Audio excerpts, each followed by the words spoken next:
हरे कृष्णा। वसुदेव सुतं देवं कंस चाणूरमर्दनं देवकी परमानन्दं कृष्णं वन्दे जगद्गुरु। अजोऽपि सन् व्ययात्मा भूतानाम् ईश्वरोऽपि सन् प्रकृतिं स्वामधिष्ठाय सम्भवामि आत्ममायया। यदा यदा हि धर्मस्य ग्लानिर्भवति भारत अभ्युत्थानमधर्मस्य तदात्मानं सृजामि अहम्। पवित्राणाय साधूनां नुराशाय च दुष्कृतां धर्म संस्थापनार्थाय संभवामि युगे युगे। जन्म कर्म च मे दिव्यम् एवं यो वेत्ति तत्त्वतः त्यक्त्वा देहं पुनर्जन्म नैति मामेति सोऽर्जुन। वीतराग भय क्रोधा मन्मया माम् उपाश्रिता बहवो ज्ञान तपसा पूता मद्भावम् आगता। हरे कृष्ण हरे कृष्ण। आप सभी वैष्णव वृंदों के चरणों में मेरा दंडवत नमन स्वीकार करें। हरे कृष्ण। कल हम लोगों ने 10वें श्लोक तक अध्ययन कर लिया था। वैसे ये भी सत्य है कि हम 10वें को पूरा नहीं कर पाए थे, तो हम लोग 10वां श्लोक अब विस्तार से प्रारंभ कर लेते हैं। देखिए, 10वां श्लोक था तम उवाच ऋषिकेशः प्रसन्निव भारत सैन्योर्भयोर्मध्ये विषीदन्तम् इदं वचः। अर्थात, हे भरतवंशोद्धव धृतराष्ट्र, दोनों सेनाओं के मध्य में विषाद करते हुए उस अर्जुन के प्रति हंसते हुए से भगवान ऋषिकेश यह आगे कहे जाने वाले वचन बोले। देखिए, जो पहला अंश है उसमें तो ये बात समझे हम लोग कि अर्जुन ने बड़ी वीरता और उत्साह के साथ योद्धाओं को देखने के लिए भगवान से निवेदन किया था कि वो उनका रथ दोनों सेनाओं के मध्य में ले जाए, और जैसा अर्जुन ने कहा भगवान ने तो वैसा ही किया, दोनों सेनाओं के मध्य में वो ले गए। लेकिन वास्तव में हुआ क्या कि जिस उद्देश्य से अर्जुन आए थे और दोनों सेनाओं के मध्य में उन्होंने रथ ले जाने के लिए कहा था, उस उद्देश्य को तो वो भूल गए, बल्कि और यहाँ किस चिंता और परेशानी में पड़ गए। एक तरीके से उनको शोक हो रहा है। अभी युद्ध प्रारंभ नहीं हुआ है, लेकिन चिंता और शोक उनका प्रारंभ हो गया है। इस प्रकार जो शोक मग्न हो रहे थे अर्जुन, वहां स्वामी जी के शब्दों में एक बहुत ही सुंदर प्लेटफॉर्म तैयार हो गया है भगवान के लिए भगवत गीता को प्रकट करने का। देखिए, भगवान ने हंसते हुए की तरह, ये जो आया ना वाक्य, ऐसा क्यों, इसका क्या तात्पर्य है? तो उसके लिए स्वामी जी लिखते हैं कि अर्जुन के भाव बदलने को लेकर, अब बदलने को देखकर, यानी पहले जो युद्ध करने का भाव था वो भाव तो बदल गया, और अब किस भाव में आ गए? वो विषाद हो रहा है उनको। उसको देखकर अर्जुन को भगवान को हंसी आ गई, अर्जुन के इस भाव को देखकर कि पहले तो इतने श्रेष्ठता का भाव था, वीरता का भाव था कि युद्ध करेंगे, आप मध्य में ले चलो और मैं भी देखूं कौन कौन है जो मेरे सामने खड़े हैं। और वही अर्जुन अब अपने लोगों को देखकर विषाद मग्न हो रहे हैं, तो भगवान को इस बात पे हंसी आ गई। एक बात और है इसमें कि अर्जुन ने पहले कहा था कि मैं आपके शरण हूं, मेरे को शिक्षा दीजिए। अर्थात मैं युद्ध करूं या ना करूं, मेरे को क्या करना चाहिए, इस बात की शिक्षा दीजिए। लेकिन भगवान ये सोच रहे हैं कि भाई मैंने तो कुछ बोला ही नहीं अभी तक कि तुझे ये करना है या वो करना है। मेरे बिना बोले ही इसने निर्णय कर लिया कि मैं युद्ध नहीं करूंगा। तो इस बात पे ही भगवान को हंसी आ गई। ये दोनों बात ही कुछ ऐसी हुई ना, आप जरा विचार करके देखिए। भगवान का हंसना कोई निरर्थक नहीं था, दोनों ही बात सार्थक थी। स्वामी जी ने इसीलिए ये बात हमारे सामने इस रूप में रखी है कि हम दोनों में से कोई भी कारण समझे, है ना। देखिए, शरणागत होने पर मैं क्या करूं और क्या नहीं करूं आदि कुछ भी सोचने का अधिकार थोड़ी रहता है जो शरणागत हुआ है उसके। बल्कि वो तो शरण्य के अधिकार में आ गया। अब शरण्य ने जैसा कहा वैसा ही उसको करना होगा। अर्जुन भगवान के शरण होने के कारण मैं युद्ध नहीं करूंगा ऐसा कहकर एक तरीके से अपनी शरणागति से पीछे हट गए हैं, है ना। तो ये बात भी एक ऐसा कारण था कि भगवान को उन पर हंसी आ गई। देखिए, अर्जुन ने यह कह दिया कि मैं युद्ध नहीं करूंगा, तब भगवान को यहां कह देना चाहिए था कि भाई जैसी तेरी मर्जी वैसा कर, यथेच्छेसी तथा कुरु। परंतु भगवान ने यही समझा कि मनुष्य जब चिंता और शोक से विकल हो जाता है तब वह अपने कर्तव्य का निर्णय न करने के कारण, यानी वो निर्णय करने लायक परिस्थिति में होता नहीं है, वह कुछ भी बोल उठता है। उसको खुद को नहीं मालूम कि वो क्या बोल रहा है, लेकिन ऐसी परिस्थिति में वो कुछ भी बोल उठता है। और कमोबेशी यही दशा अर्जुन की हो रही है। अतः भगवान के हृदय में अर्जुन के प्रति अत्यधिक स्नेह होने के कारण कृपालु भगवान, उनकी जो कृपालुता है वो उनकी उमड़ पड़ती है। कारण कि भगवान साधक के वचनों की तरफ ध्यान ना देकर केवल उसके भाव की तरफ ध्यान देते हैं। इसलिए भगवान अर्जुन के मैं युद्ध नहीं करूंगा इस वचन की तरफ ध्यान ना देकर आगे के श्लोक से उपदेश देना प्रारंभ कर देते हैं। तो ऐसा नहीं है कि भगवान को अर्जुन का कहना बुरा लगा, नहीं, लेकिन भगवान को यह स्पष्ट नजर आ गया कि अर्जुन जो है उसकी मन स्थिति अभी सही नहीं है, और उस पर कृपा करके अब वो भगवत गीता प्रकट करेंगे। जो वचन मात्र से भी भगवान के शरण हो जाता है भगवान उसको स्वीकार कर लेते हैं। भगवान के हृदय में प्राणियों के प्रति असीम दयालुता है, इसका कोई भी ऐसा कारण नहीं है जो हमें संदेह में लाए। ऋषिकेश का क्या तात्पर्य है? देखिए, भगवान जो है ना वो अंतर्यामी है, यानी प्राणियों के भीतरी भावों को जानने वाले। भगवान अर्जुन के भीतरी भावों को जानते हैं कि अभी तो कौटुंबिक मोह और वेग के कारण और राज्य मिलने से अपना शोक मिटता ना देखने के कारण ये कह रहा है कि मैं युद्ध नहीं करूंगा। परंतु जब इसको स्वयं को चेत होगा ना, ये जब होश में आएगा, तब यह बात उसकी ठहरेगी नहीं, और तब ये वैसा ही करेगा जैसा मैं इसको कहूंगा। इदम वचः उवाच। देखिए, ये जो उवाच कहने से ही काम चल जाता, लेकिन भगवान उसके साथ वचय भी लगा रहे हैं। तो ये क्या कारण है? इसका कारण वास्तव में ये नहीं है कि ये कोई दोष है, बल्कि भगवान उसको महत्व दे रहे हैं, प्रकट कर रहे हैं ये बात कि ये वाकई कितना विशेष भाव है इसके अंदर। आगे के श्लोक में भगवान जिस रहस्यमय ज्ञान को प्रकट करके उसे सरलता से सुबोध भाषा में समझाते हुए बोलेंगे, उसकी तरफ लक्ष्य कराने के लिए, ध्यान दिलाने के लिए ये वचः और उवाच, ये दोनों बातें आई हैं।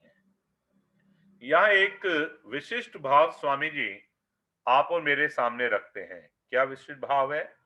कि धर्म भूमि कुरुक्षेत्र के एक भाग में तो कौरव सेना खड़ी है और दूसरे भाग में पांडव सेना खड़ी है। अब दोनों सेनाओं के मध्य भाग में श्वेत घोड़ों से युक्त जो एक महान रथ खड़ा है, उस रथ के एक भाग में तो श्री कृष्ण बैठे हैं और एक भाग में अर्जुन बैठे हैं। अर्जुन के निमित्त मनुष्य मात्र का कल्याण करने के लिए केवल और केवल भगवान को अपनी कोई विद्वता प्रकट करने की ना तो जरूरत है, ना ही उनकी कोई इच्छा होती है। ये तो केवल और केवल आपके और मेरे कल्याण के लिए भगवान ने ये अलौकिक जो उपदेश है वो आरंभ किया है। और सर्वप्रथम भगवान शरीर तथा शरीरी के विभाग का वर्णन करते हैं। तो आइए अब वास्तविक भगवत गीता की तरफ चलते हैं हम लोग। यानी अब तक जो था वो रूपरेखा कह दीजिए, वो युद्ध के पहले का अंश कह दीजिएगा, लेकिन अब भगवान के स्वयं के जो वचन हैं वो हमारे सामने आएंगे। तो शोकाविष्ट अर्जुन को शोक निवृत्ति का उपदेश देने के लिए भगवान ये वचन प्रकट कर रहे हैं। श्री भगवान उवाच ऐशोच्यानव शोचस्त्वं प्रज्ञावादानश्च भाषसे गतासून गतासूनश्च नानुशोचन्ति पंडिताः।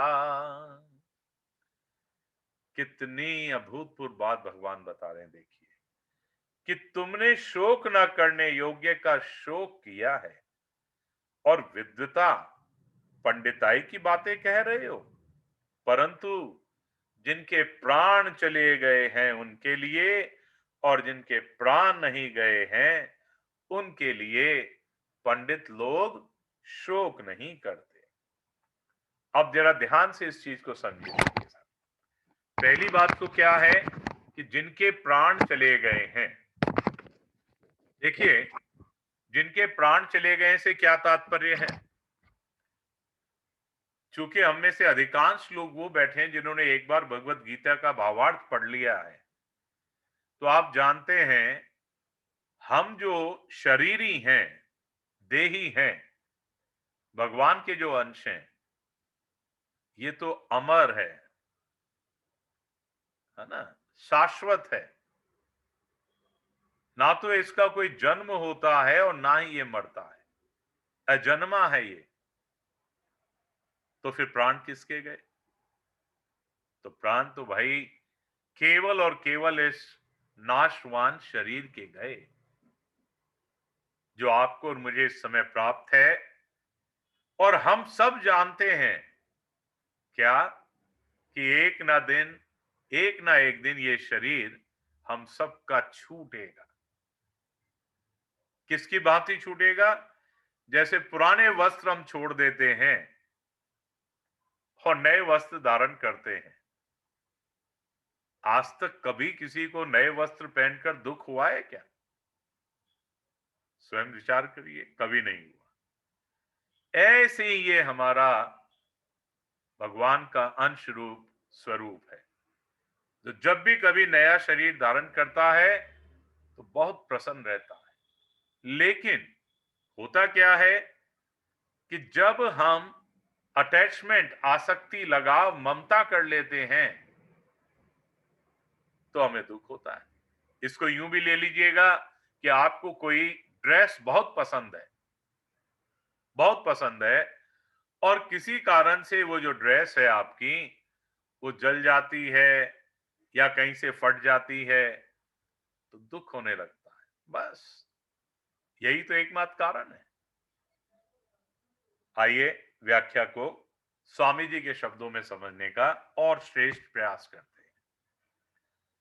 स्वामी जी लिखते हैं कि मनुष्य को शोक तब होता है जब वह संसार के प्राणी पदार्थों में दो विभाग कर लेता है कि ये मेरे हैं, ये मेरे नहीं है, ये मेरे निजी कुटुंबी हैं और ये मेरे निजी कुटुंबी नहीं है, ये हमारे वर्ण के हैं, ये हमारे वर्ण के नहीं है, ये हमारे आश्रम के हैं, ये हमारे आश्रम के नहीं है। जो हमारे होते हैं उनमें तो हमारी ममता, हमारा प्रियता, हमारी कामना और आसक्ति हो जाती है। और इन ममता, कामना आदि से ही तो शोक, चिंता, भय, उद्वेग, ये सारे के सारे जो दोष है ना, संताप है, हलचल है, ये सब प्रकट होने लग जाते हैं। ऐसा कोई भी दोष अनर्थ नहीं है, स्वामी जी कहते हैं, जो ममता कामना आदि से पैदा ना होता हो। यानी सारे दोषों की जो जड़ है वो ममता कामना आदि ही है। गीता में सबसे पहले धृतराष्ट्र ने कहा कि मेरे और पांडु के पुत्रों ने युद्ध भूमि में क्या किया। मेरे और पांडु के पुत्रों ने, तो देखिए ना, यद्यपि पांडव जो है धृतराष्ट्र को अपने पिता से भी कहीं अधिक आदर दिया करते थे, पिता से भी ज्यादा, और उनकी दृष्टि में आज भी वही उनके पिता हैं। तथापि धृतराष्ट्र के मन में अपने पुत्रों के प्रति ममता थी।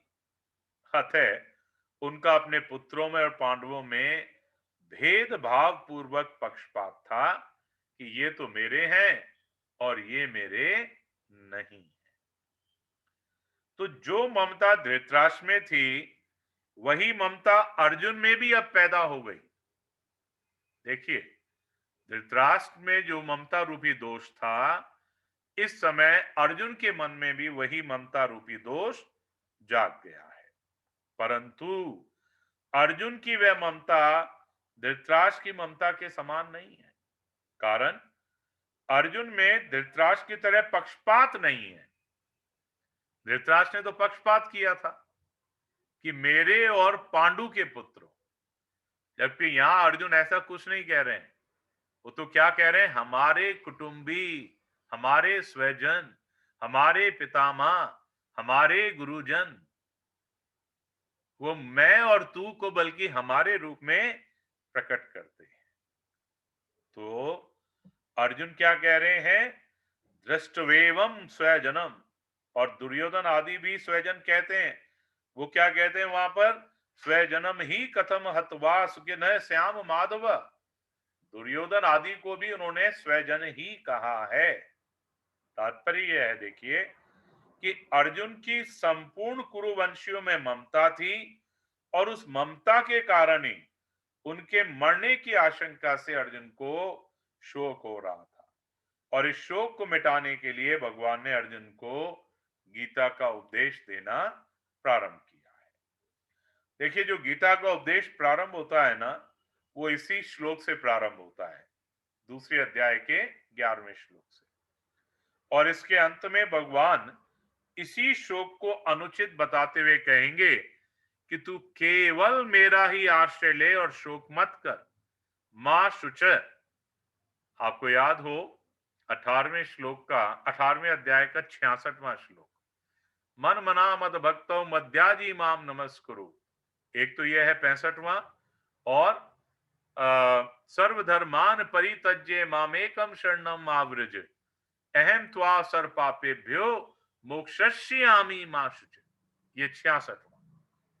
तो ये जो श्लोक है, भगवान उसको क्या कह रहे हैं, तू शोक मत कर, तू मेरी शरण में आ जा।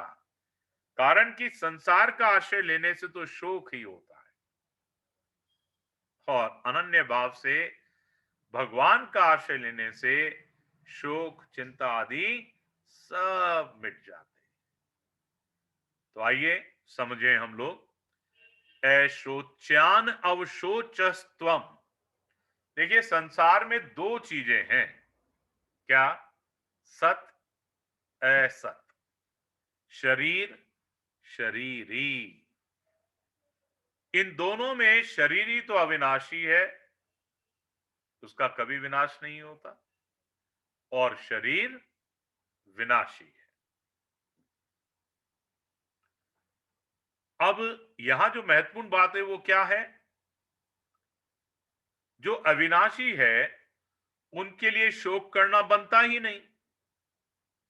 क्यों? क्योंकि उसका तो कभी नाश ही नहीं होता, अविनाशी। अच्छा, जो दूसरा है शरीर, वो विनाशी है, तो भाई उसको कितना ही संभाल लो, विनाश होगा। लेकिन हम हमारे मन को कैसे समझाएं,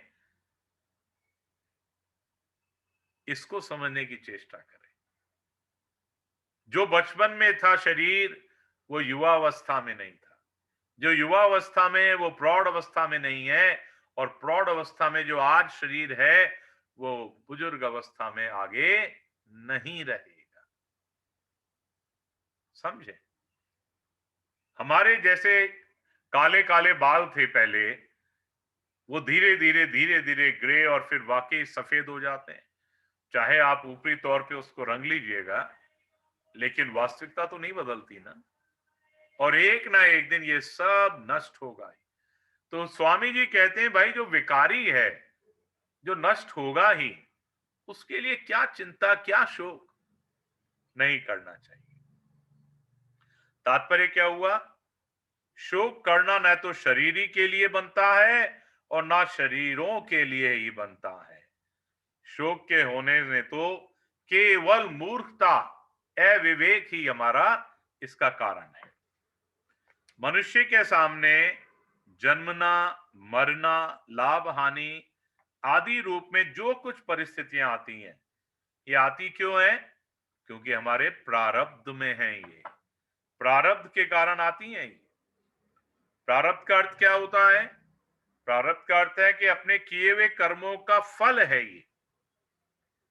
इस जन्म में या इस जन्म से पूर्व हमने जो भी कर्म किए हैं और उनका जो फल अब मिल रहा है वो परिस्थिति के रूप में मिलता है। कारण, यही तो सबसे महत्वपूर्ण कारण बताया है कि उस अनुकूल प्रतिकूल परिस्थितियों को लेकर शोक करना, सुखी दुखी होना केवल मूर्खता है और कुछ नहीं है। और ये मूर्खता भी क्यों है, कारण बताते हैं कि चाहे अनुकूल परिस्थिति आए और चाहे प्रतिकूल परिस्थिति आए, इन सारी परिस्थितियों का अंत तो होना ही है। आज नहीं तो कल, कल नहीं तो परसों अंत होगा ही। अर्थात वह परिस्थिति पहले भी नहीं थी और अंत में भी नहीं रहेगी। तो जो परिस्थिति आदि में नहीं है और अंत में नहीं होगी, वह बीच में भी एक क्षण के लिए स्थायी नहीं है। स्वामी जी ये बात कहते हैं, एक क्षण के लिए भी स्थायी नहीं है। यानी हर क्षण परिस्थिति बदल रही है। आप वर्तमान कोरोना वाले पीरियड को ही देख लीजिए, बड़ी विकट परिस्थिति आई, हम सब जानते हैं।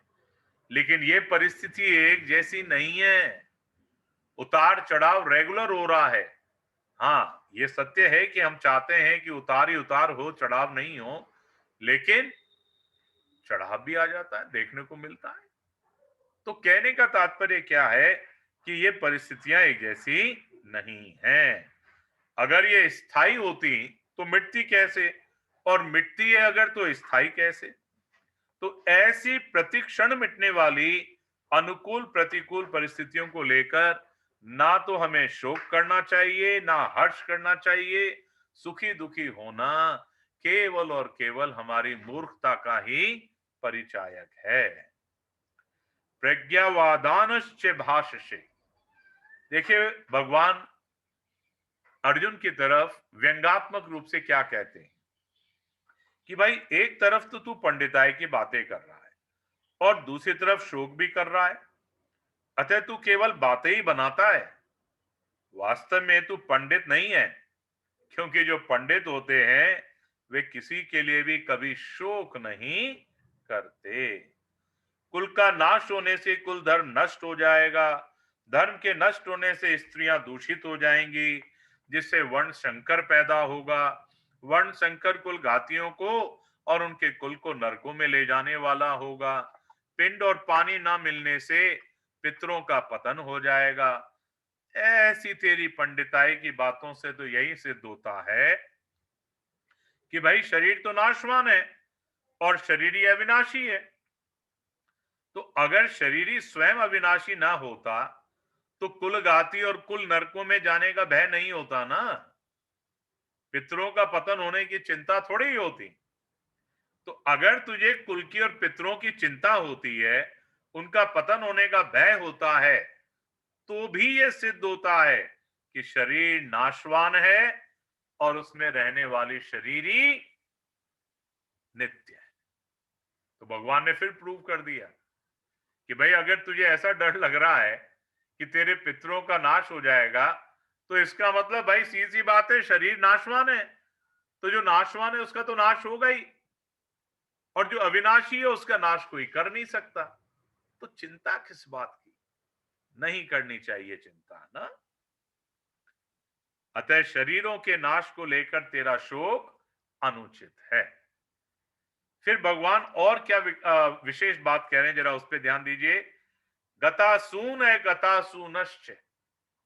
देखिए, सबके पिंड प्राण का वियोग अवश्यम भावी है। उनमें से किसी के पिंड प्राण का वियोग हो गया है और किसी का होने वाला है। अतः उनके लिए शोक नहीं करना चाहिए। तुमने जो शोक किया है ये तो तुम्हारी सरासर गलती है। जो मर गए हैं उनके लिए शोक करना महान गलती है। क्या कारण है इसका? कि मरे हुए प्राणी के लिए शोक करने से उन प्राणियों को दुख भोगना पड़ता है।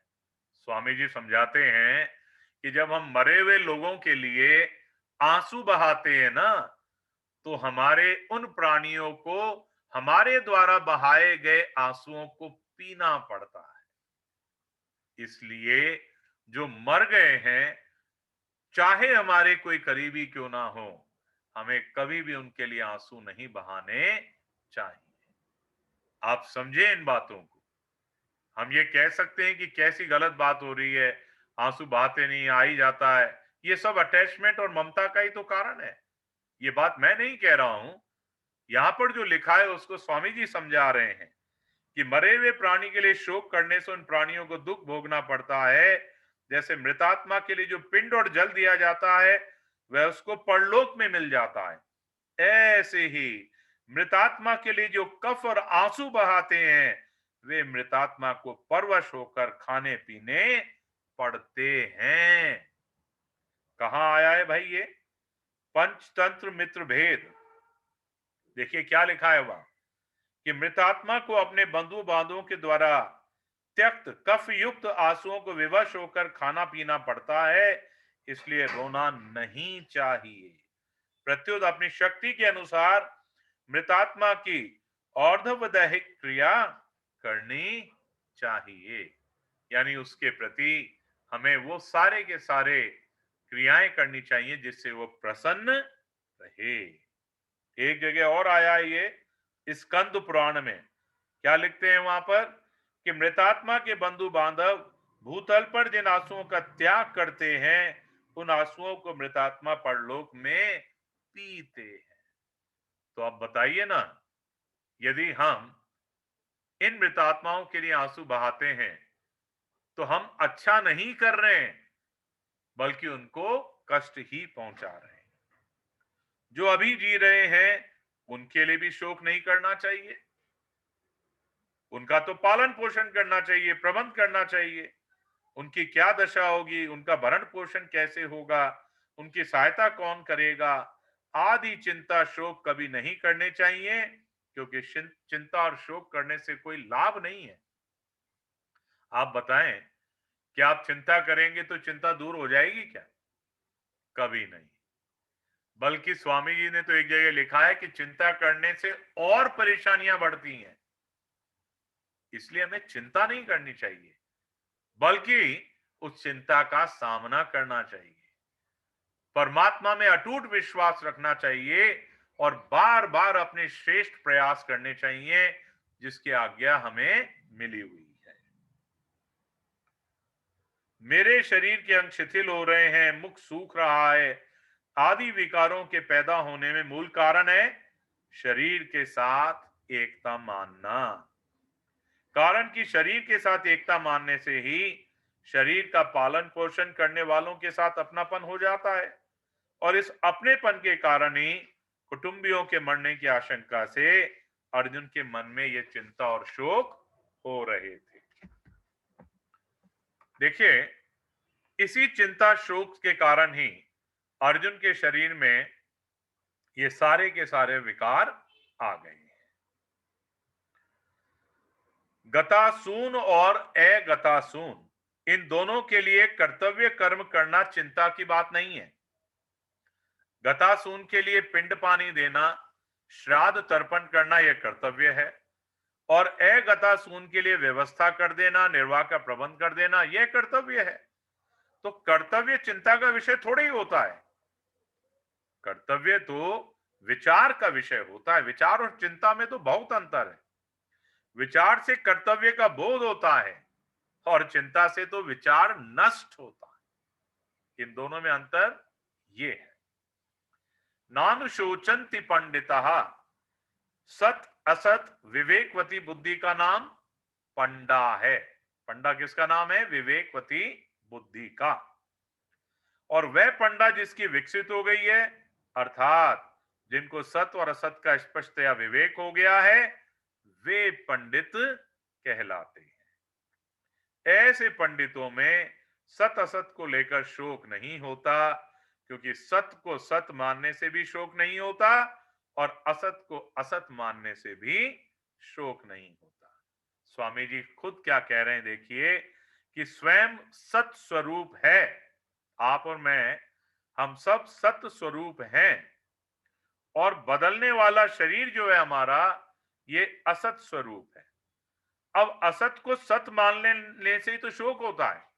कोई अगर ये कहे कि हाय देखिए, मैं पहले कितनी सुंदर लगती थी, और अब उम्र आ गई है, झुर्रियां पड़ गई हैं, दुखी होने लग जाए, तो ये उसकी मूर्खता ही तो है भाई। अरे शरीर तो है ही इसी लायक, नाशवान है ये। आप स्वयं कभी नहीं बदले क्योंकि आप सत हैं, और शरीर हमेशा बदल रहा है क्योंकि ये असत है। तो ये शरीर आदि ऐसे ही बने रहे, मरे नहीं, इस बात को लेकर ही शोक होता है। सत को लेकर कभी चिंता शोक होते ही नहीं है। तो ये बहुत विशिष्ट बात स्वामी जी ने इस श्लोक में पूर्ण व्याख्या सहित हमारे लिए लिखी है। अब यहां एक और अच्छा भाव आया है, उसको भी मुझे आपके सामने रखना है।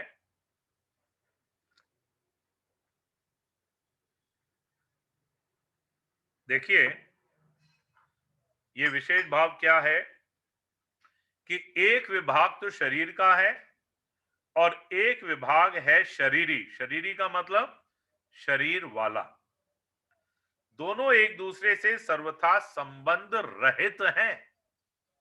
इनका आपस में कोई संबंध नहीं है। दोनों का स्वभाव ही अलग अलग है। एक तो जड़ है और दूसरा चेतन। जड़ कौन सा है? शरीर, क्योंकि यह नाशवान है। चेतन हम स्वयं, हमारा स्वरूप, क्योंकि यह अविनाशी है। एक विकारी है, एक निर्विकार है।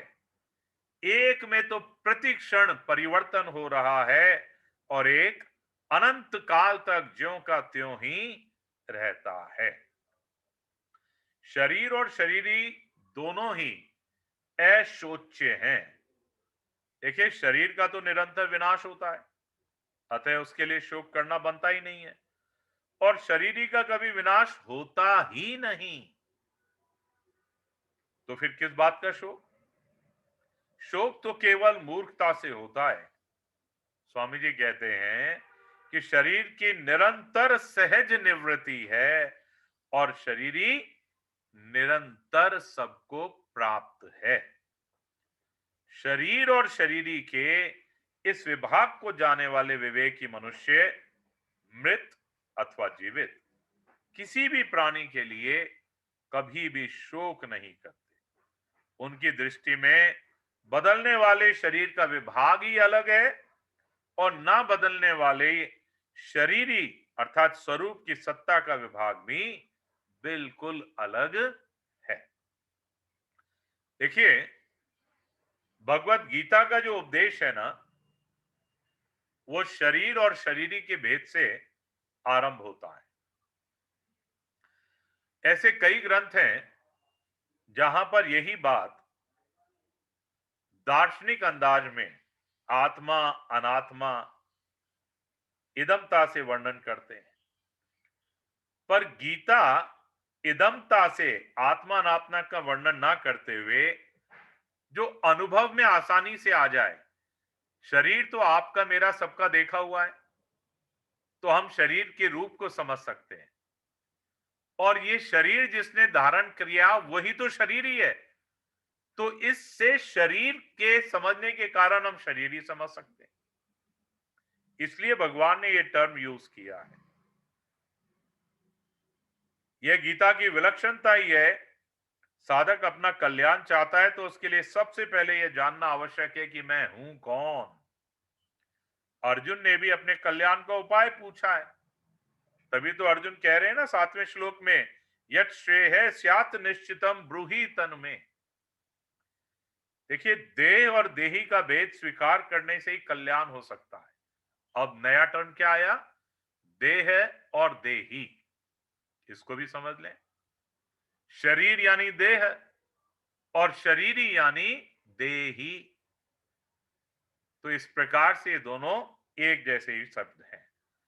जब तक मैं देह हूं यह भाव रहेगा, तब तक कितना ही उपदेश सुन लें, सुनाते रहें, साधन भी करते रहें, स्वामी जी कहते हैं कल्याण नहीं होगा, क्योंकि हम गलत आधार चुन रहे हैं। हम शरीर नहीं हैं। पहली बात तो ये समझे, हम तो शरीर ही हैं। हम देह नहीं है, देही है ना। देखिए, जो वस्तु अपनी ना हो उसको अपना मान लेना, और जो वस्तु वास्तव में अपनी हो उसको अपना ना मानना, यही तो बड़ी भारी भूल है। अपनी वस्तु तो वही हो सकती जो सदा अपने साथ रहे, और हम सदा जिसके साथ रहें। बताइए, शरीर एक जैसा सदैव क्या हमारे साथ रहता है? नहीं रहता ना। सदैव एक जैसा हमारे साथ नहीं रहता, हर क्षण बदल रहा है। ये जो कोशिका है ना हाथ की, साइंस वालों से अगर आप पूछें तो ये कोशिकाएं हर क्षण मरती हैं और नहीं आती हैं, मरती हैं नहीं आती हैं, मरती हैं नहीं आती हैं। तो ये क्या है कि शरीर कभी भी एक जैसा नहीं रहता। परमात्मा निरंतर हमारे साथ रहते हैं, कारण कि शरीर की सजातीयता संसार के साथ है, और हमारी अर्थात शरीरी की सजातीयता किसके साथ हुई? परमात्मा के साथ। परमात्मा का अंश होने के कारण ही हम आत्मा कहलाते हैं, है ना। इसलिए शरीर को अपना मानना और परमात्मा को अपना ना मानना, ये सबसे बड़ी भूल है। और इस भूल को मिटाने के लिए भगवान गीता में सबसे पहले शरीर और शरीरी के नाम से वर्णन कर रहे हैं, और साधक को उद्बोधन करते हैं कि जिसकी मृत्यु होती है वह तुम नहीं हो, अर्थात तुम शरीर नहीं हो। तुम तो ज्ञाता हो, जानने वाले हो। शरीर ज्ञेय, जानने में आने वाला है। ज्ञाता है जो इसको जानता है, और ज्ञेय तत्व क्या हुआ? शरीर। यह आगे भी आएगा 13वें अध्याय के पहले श्लोक में। नित्य है सर्वगतः येन सर्वम इदम ततम। ये गीता में दूसरे अध्याय के 17वें श्लोक में आने वाला है। भगवान एक बात और कहेंगे 15वें अध्याय के 7वें श्लोक में, ममई वांशो जीव लोके जीव भूत सनातन। और आगे क्या लिखेंगे कि मने षष्ठानि इंद्रियानि प्रकृति स्थानी कर्षते। क्या कह रहे हैं वहां पर?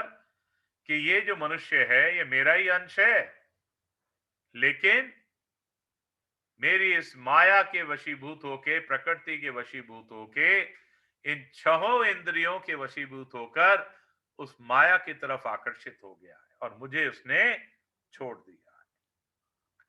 स्वामी जी कहते हैं कि हम सब निरंतर अमरता में रहते हैं, और शरीर तो निरंतर मृत्यु में रहता है। शरीर की क्षति से हमारी किंचन मात्र भी क्षति नहीं होती है। अतः शरीर को लेकर हमें कभी भी शोक, चिंता, भय आदि नहीं होने चाहिए।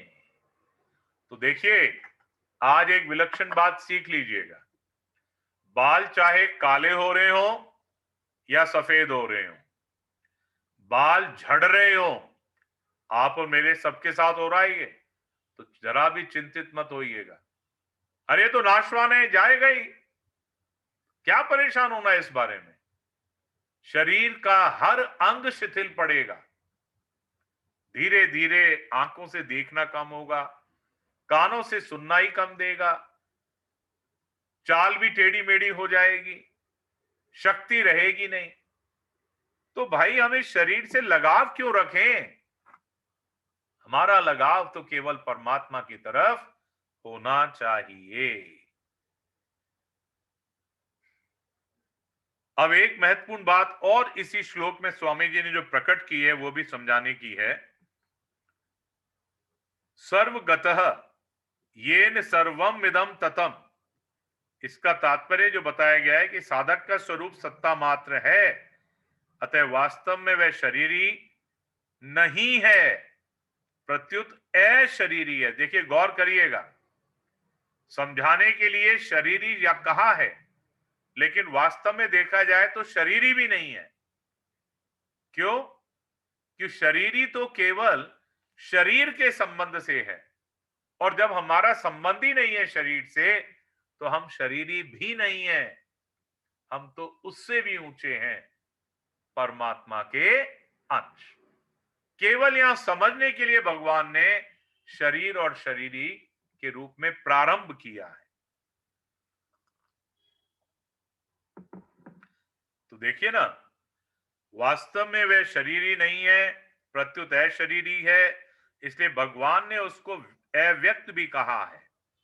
अव्यक्तादिनी भूतानि, शरीर प्रतिक्षण नष्ट होने वाला है और असत है, और असत की सत्ता विद्यमान ही नहीं है। 2:16 में आएगा, ना सतो विद्यते भावो ना भावो विद्यते सत। जिसकी सत्ता विद्यमान नहीं है, ऐसे असत शरीर को लेकर साधक शरीरी कैसे हो सकता है? इसलिए साधक शरीर भी नहीं है और शरीरी भी नहीं है। परंतु इस प्रकरण में भगवान ने साधकों को समझाने की दृष्टि से उस सत्ता मात्र स्वरूप को शरीरी देही नाम से कहा है। शरीरी कहने का तात्पर्य यही बताना है कि तुम शरीर नहीं हो भैया। शरीर को हम पहचानते हैं, तो भगवान केवल शुरू में समझाने के लिए ये बात कहते हैं कि तुम शरीर नहीं हो, इसलिए शरीरी वर्ड यूज किया गया है। जिस समय हम शरीर और शरीरी का विचार करते हैं, उस समय भी शरीर और शरीरी वैसे ही हैं, और जिस समय विचार नहीं करते उस समय भी वे वैसे ही हैं। विचार करने से वस्तु स्थिति में तो कोई फर्क नहीं पड़ता, पर साधक का मोह मिट जाता है, उसका मनुष्य जन्म सफल हो जाता है। तात्पर्य, हमें अवश्य विचार करना चाहिए कि हम शरीर नहीं हैं बल्कि शरीरी हैं, और शरीरी भी केवल शरीर के संबंध के कारण। अन्यथा हमारा संबंध तो क्या है? परमात्मा के संग। केवल और केवल हम उस अविनाशी के अंश हैं, तो स्वयं भी अविनाशी हैं। जिस समय हम शरीर और शरीरी का विचार करते हैं, ये सारे के सारी चीजें हमारे अंदर ये भाव जागृत करने के लिए है कि ये शरीर तो नाशवान है और हम जो हैं अविनाशी के ही अंश हैं। देखिए, मनुष्य शरीर विवेक प्रदान है, अतः मैं शरीर नहीं हूं, ये विवेक मनुष्य शरीर में ही हो सकता है। बाकी कोई ऐसा शरीर नहीं है जिसमें यह विवेक दिया हो। इसलिए हमें अपने आप को शरीर नहीं मानना चाहिए, है ना? अगर हम अपने आप को शरीर मानते हैं तो ये पशु बुद्धि हो जाएगी।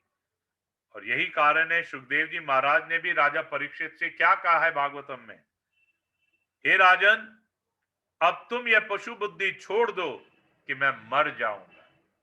जैसे शरीर पहले नहीं था, पीछे पैदा हुआ और फिर मर जाएगा, ऐसे तुम पहले नहीं थे, पीछे पैदा हुए और फिर मर जाओगे। यह बात नहीं है, तुम पहले भी थे, पीछे भी रहोगे और अब भी हो। ठीक है साहब। तो ये एक विस्तृत व्याख्या थी और समय है एक और हम श्लोक ले पाएंगे आज।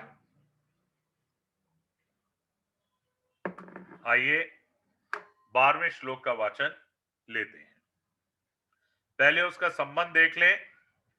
सत्य तत्व को लेकर शोक करना अनुचित क्यों है? इस शंका के समाधान के लिए भगवान आगे के 2 श्लोक कहेंगे। आज हम ले रहे हैं 12वां श्लोक। न त्वेवाहं जातु नासं न त्वं नेमे जनाधिपः न च एव न भविष्यामः सर्वे वयं तः परम। अर्थात किसी काल में मैं नहीं था और तू नहीं था, तथा ये राजा लोग नहीं थे, यह बात भी नहीं है, और इसके बाद भविष्य में मैं, तू और राजा लोग हम सभी नहीं रहेंगे, यह बात भी नहीं है। देखिए, मात्र संसार में 2 ही वस्तुएं हैं, सत और असत। सत किसको कहा गया है? शरीरी को। असत किसे कहा गया है? शरीर को। और ये दोनों ही अशोच्य हैं, यानी इनका शोक नहीं करना चाहिए। शोक न शरीरी, यानी शरीर में रहने वाले को लेकर हो सकता है और न शरीर को लेकर ही हो सकता है। कारण कि शरीरी का कभी अभाव होता ही नहीं और शरीर कभी रह सकता ही नहीं। इन दोनों के लिए पूर्व श्लोक में जो पद आया है वो है अशोच्यान, और उसकी व्याख्या शरीर की नित्यता और शरीर की अनित्यता के रूप में कर रहे हैं। न त्वेवाहं जातु नासं न त्वं नेमे जनाधिपः। स्वामी जी कहते हैं कि लोगों की दृष्टि से मैंने जब तक अवतार नहीं लिया था, ये भगवान के शब्द स्वामी जी अपने शब्दों में ला रहे हैं, तब तक मैं इस रूप से, कृष्ण रूप से सबके सामने प्रकट नहीं था।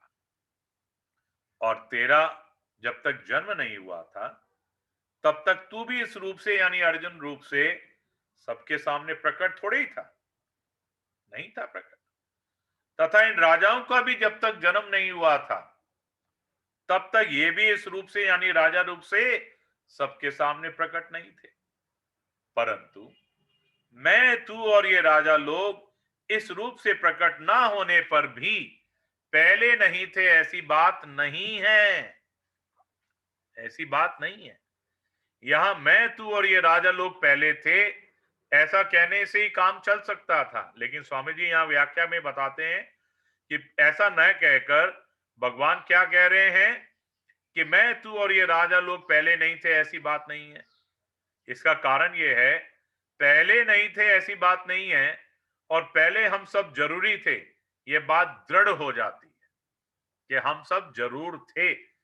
या नेगेटिव टोन के अंदर बात कही गई है कि ऐसी बात नहीं है कि हम नहीं थे, यानी हम अवश्य थे, है ना। देखिए, चौथे अध्याय के 5वें श्लोक में भगवान ने अर्जुन से कहा है कि मेरे और तेरे बहुत से जन्म हुए हैं, पर मैं उनको जानता हूं, तू नहीं जानता। इस प्रकार भगवान ने अपना ईश्वरपना प्रकट करके जीवों से अपने को अलग बताया है। तो जब भगवान ये कहते हैं ना कि मैं, तू और ये राजा लोग पहले भी थे, तो यहां हमें अपने आप को भगवान के समान कदापि मानने की गलती नहीं करनी चाहिए, क्योंकि उनको तो मालूम है, भगवान को तो हर समय का मालूम है। कारण कि भगवान के लिए कभी भूतकाल और भविष्यकाल नहीं होता, सारा का सारा वर्तमान होता है।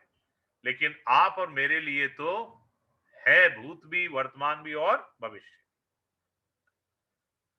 भगवान का आशय अपनी महत्ता, विशेषता प्रकट करने में है, और यही कारण है कि भगवान का आशय तात्विक दृष्टि से नित्य तत्व को जनाने में भी है। इस श्लोक का जो दूसरा अंश है, न च एव न भविष्याम सर्वे वयम तह परम। देखिए, भविष्य में शरीरों की अवस्थाएं नहीं रहेंगी और एक दिन ये शरीर भी नहीं रहेंगे, परंतु ऐसी अवस्था में भी हम सब नहीं रहेंगे, यह बात भी नहीं है। अर्थात हम सब जरूर रहेंगे, कारण कि नित्य तत्व का कभी अभाव था नहीं और होगा नहीं। भगवान कहते हैं, मैं, तू और राजा लोग, हम सभी पहले नहीं थे, यह बात भी नहीं है, और आगे नहीं रहेंगे, यह बात भी नहीं है। इस प्रकार भूत और भविष्य की बात तो भगवान ने कह दी, पर वर्तमान की बात भगवान ने नहीं कही। इसका क्या कारण है? देखिए, शरीरों की दृष्टि से तो हम सब वर्तमान में प्रत्यक्ष हैं ही ना, इसमें कोई संदेह ही नहीं है। हम सब कहते ना कि ये रहा मैं हूं ये, तो यहां संदेह थोड़ी रहता है। तो इसी कारण से भगवान ने ये बात कहने की जरूरत नहीं समझी कि हम सब अभी नहीं हैं। अगर तात्विक दृष्टि से देखा जाए तो हम सभी वर्तमान में हैं और ये शरीर प्रतिक्षण बदल रहे हैं। इस तरह शरीरों से अलगाव का अनुभव हमें वर्तमान में ही कर लेना चाहिए। ये बहुत विलक्षण बात बताई गई है। देखिए, अगर हम वर्तमान में ही अपने आप को शरीर से अलग महसूस कर लें तो हमारी कई पीड़ाएं दूर होती चली जाएंगी। और जब ये समय आ जाए कि हम अपने आप को शरीर से बिल्कुल अलग मान लें, ये स्वभाव हमारा बन जाए, हमारे स्वरूप में हमारी स्थिति हो जाए, तो सारे सारे दुख दर्द जो हैं वो स्वतः ही दूर हो जाते हैं।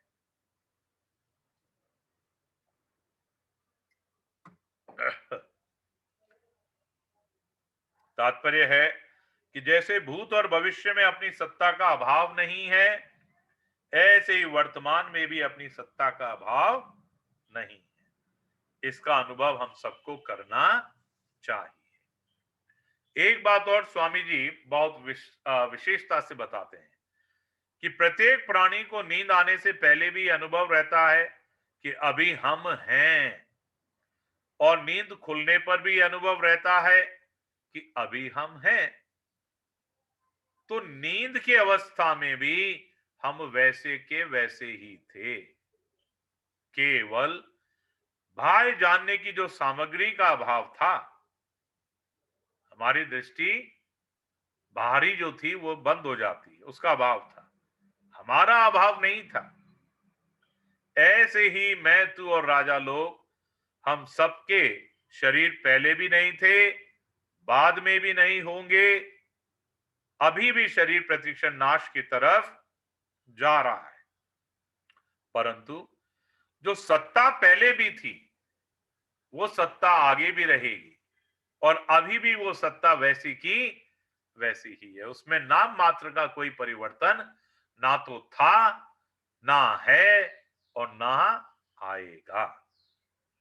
हमारी जो सत्ता है वो तो कालातीत तत्व है, क्योंकि हम उस काल के भी ज्ञाता हैं। अर्थात हमें मालूम है भूत, भविष्य और वर्तमान, ये तीनों काल हमारे जानने में आते।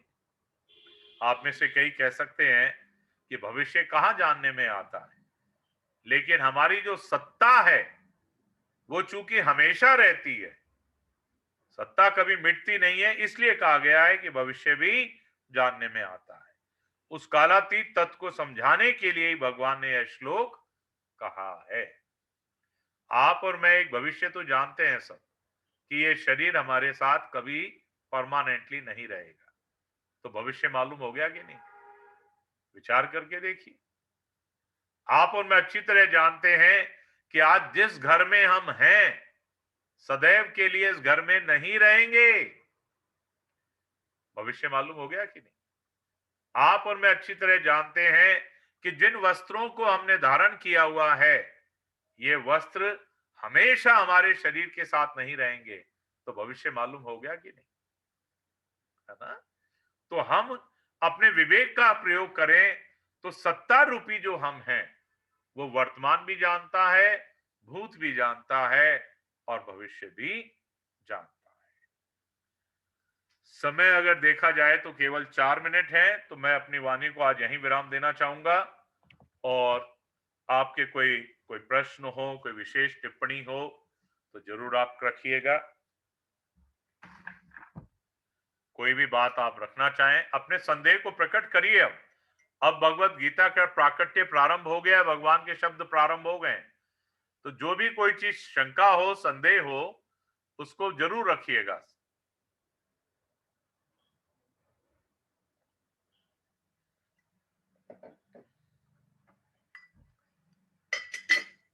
देखिए, दो ही बात हो सकती है, या तो आप वाकई बहुत अच्छे ढंग से समझ रहे हैं, और या केवल एक यंत्रवत कार्य चल रहा है। आप सुन पा रहे हैं, लेकिन मेरी बात आप समझ नहीं पा रहे हैं, भगवान की बात आपके समझ में नहीं आ रही है। अन्यथा जिज्ञासा और पूछने का क्रम तो निरंतर रहना चाहिए। अच्छा, एक बात बताइए, आप लोगों ने साधक संजीवनी ले ली है विद्यालय से? क्योंकि हमने वहां मंगवा के रखवा दी थी। अभी भी आप में से कोई है जिन्होंने नहीं ली? जिन्होंने नहीं ली है जरा बता दें।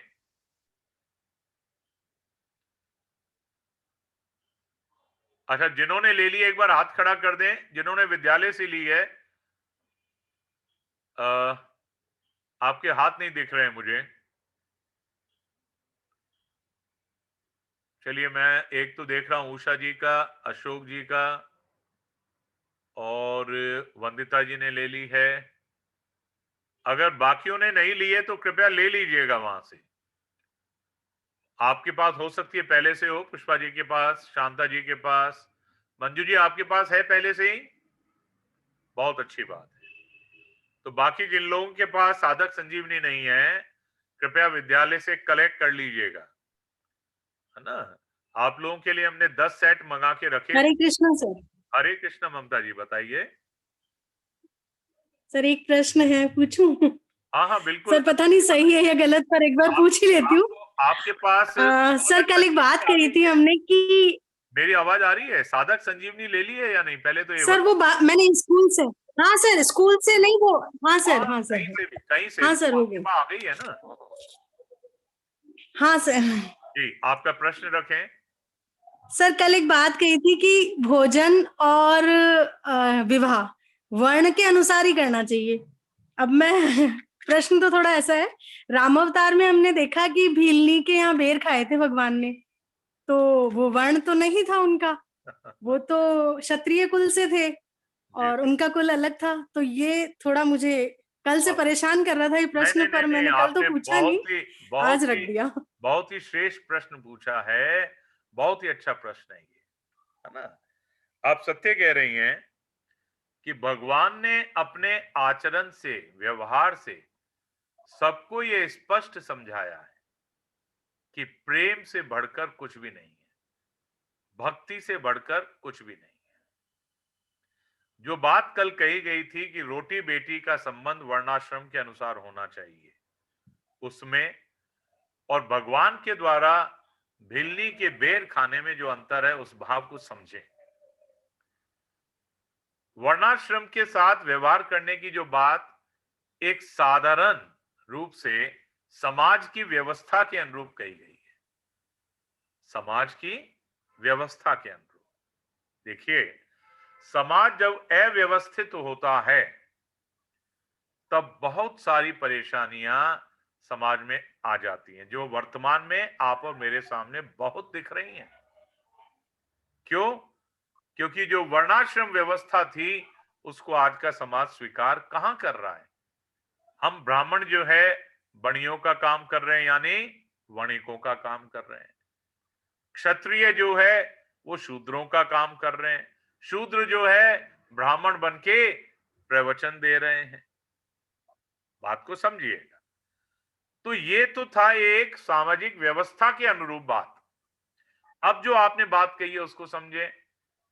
जहां तक भगवान के भक्ति का सवाल है, प्रेम का सवाल है, वहां पर वर्णावस्था कायम नहीं रहती। और प्रेम कौन सा? एक तो है वो सांसारिक प्रेम, जो आजकल के लड़के लड़कियां करते हैं, वो प्रेम थोड़ी है, वो तो एक वासना मात्र है, उसके वशीभूत होता है। तो वहां जो तत्व आया है वो निश्चल प्रेम भक्ति का आया है। जिस प्रकार की भक्ति भीलनी में थी, है ना, वैसी भक्ति। तो भगवान तो भक्ति के रिवार्ड को प्रदान करने वाले हैं, और हम अपने आप की तुलना कभी भगवान के बराबर थोड़ी ही कर सकते हैं। अभी अभी समझा था कि भगवान ने तो केवल हाँ सर। समझाने की दृष्टि से ये कहा है। तो जो बात है वो शास्त्र सम्मत तो यही है कि हमें वर्णाश्रम के अनुसार ही रोटी बेटी का ख्याल करना चाहिए। लेकिन वर्तमान के समय में कई चीजें, यहां तक कि आप देखिए सरकार भी बढ़ावा देती है, बल्कि सरकार भी बढ़ावा देती है कि कोई वर्णाश्रम नहीं है, इंटरकास्ट मैरिजेस करिए खूब, और सब एक दूसरे के साथ मिलके रहें। ये जो भावना है ये दूसरे रूप में विकसित है, और आपको ज्ञात होगा कि समाज में इसकी बुराई के रूप कहां कहां आ गए थे। लोगों ने केवल रिजर्वेशन का फायदा लेने के लिए इंटरकास्ट मैरिज की थी, और बाद में दूसरी बातें हो गई थी। आप अच्छी तरह जानती हैं ये सारी बातें, है ना। तो जिस चीज का आपने उल्लेख किया है, जिस संदर्भ का उल्लेख किया है, वो तो भक्ति तत्व है ना। और वहां भगवान भक्ति का रिवार्ड बता रहे हैं। ऐसे तो भाई बहुत सारे भगवान के भक्त हुए हैं, है ना, और उन भक्तों में कभी भी ये भाव आता ही नहीं है। रैदास जी महाराज थे कौन, विचार करिए, और कितने महान भक्त हुए। भगवान ने जो है उनको भी अपनी भक्ति प्रदान की। तो वो एक अलग संदर्भ में बात है, और ये सामाजिक व्यवस्था के संदर्भ में बात है। ठीक है। ठीक है सर। हरे हरे कृष्णा, हरे कृष्णा। आप ममता जी ओपन रखिएगा, हम लोग अब संकीर्तन ले लेते हैं। गोविंद हरे कृष्ण जय सर। जय गोपाल जय जय, गोविंद जय जय गोपाल जय जय। राधा रमन हरि गोविंद जय जय।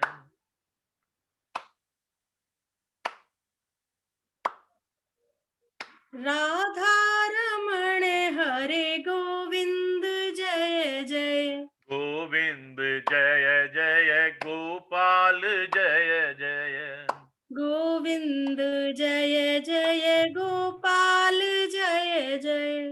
राधा रमन हरि गोविंद जय जय, राधा रमण हरे गोविंद जय जय। राधा रमन हरि गोविंद जय जय।